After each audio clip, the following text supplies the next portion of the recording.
నేను హిందూ ధర్మాన్ని గురించి మాట్లాడి నేను ఇస్లాంని వ్యతిరేకిస్తాను. అలా అయిపోయింది థాట్ ప్రాసెస్. నేను సనాతన ధర్మం గురించి మాట్లాడి నేను ఎందుకు మాట్లాడుతాను? అది అంటే నువ్వు లెఫ్ట్ వింగ్ అనగానే నువ్వు ఇష్టారాజ్యంగా తిట్టే హక్కు ఎవరికి లేదు కదా. సెక్యులరిజం అంటే నువ్వు కూర్చోబెట్టి ఇష్టారాజ్యంగా నువ్వు హిందువులు తిట్టడం రైట్ కాదు కదా. It is anti democratic, anti constitution. నేను మాట్లాడి కాన్స్టిట్యూషనల్ వాల్యూస్ లోబడే మాట్లాడతాను. నన్ను ప్రేమించే ముస్లిమ్స్ లేరా? నన్ను ప్రేమించే ఇస్లాం సమాజంలో ఉన్న మనుషులు లేరా? గుండెల్లో పెట్టుకున్న ఇస్లాం సమాజం మనుషులు కాదు. అలాంటి నేను తప్పుగా ఎందుకు మాట్లాడతాను? ఎందుకు ద్వేషిస్తాను? ఎవరిని ద్వేషించను.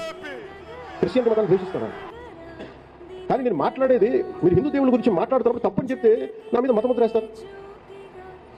ఇది తప్పని చెప్తే నా మీరు మాట్లాడకండి. సింగపూర్ ఉంది, సింగపూర్లో కూడా క్రిస్టియన్స్ ఉన్నారు, ఇస్లాం, చైనీస్, ముస్లిమ్స్ ఉన్నారు. But still they fall under one law, one constitution. అక్కడ ఎవరికి ఒకరు కించపరిచే హక్కు లేదు. వాళ్ళకి ఏంటంటే కన్వీనియంట్గా ఓట్ బ్యాంక్ పాలిటిక్స్ కోసం మాట్లాడుతుంటే అందుకు నేను గడవెత్తాను.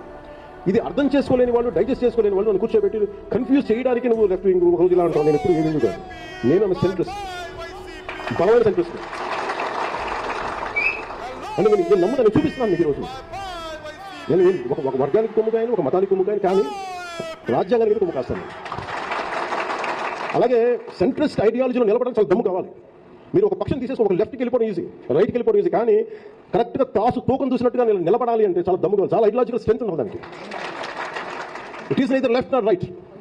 ఇది ఎక్కడి నుంచి వచ్చింది? ఇది నాది కాదు, ఇది తెలంగాణ సాయుధ పోరాటం నుంచి వచ్చింది.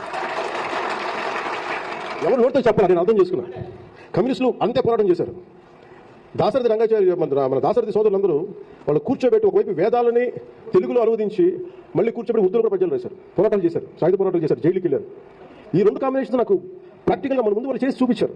అది ఎక్కడి నుంచో పుట్ల, మన తెలంగాణ నేల నుంచి పుట్టింది.